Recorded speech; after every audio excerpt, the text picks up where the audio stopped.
Lebih daripada ratusan negara yang ada di atas muka bumi Allah. Kita banyak pilihan. Tetapi ketika kita berdiri di padang mahsyar, Allah hanya memberikan dua pilihan sahaja. Dua je tuan. Sekiranya hidup yang diberikan oleh Allah, modal nyawa dan kehidupan yang Allah bagi 60 tahun, 70 tahun kita gunakan untuk Allah, bayarannya ialah khuludun fil jannah, kekal selama-lamanya di dalam syurga. Allah bagi 60. Tuan-tuan pergi ke pantai, tuan-tuan ambil pasir banyak ni je dengan dua jari itu angkat.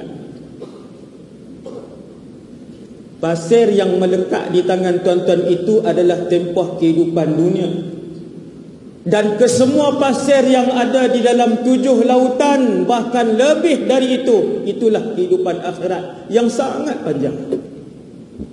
Maka berbaloikah kita berbuat maksiat kepada Allah selama 50 tahun untuk kekal di dalam neraka Allah, dibakar 24 jam, la yamutu fiha wa la yahya, mati pun tidak, hidup pun tidak di dalam neraka, wal a'yadzu billah.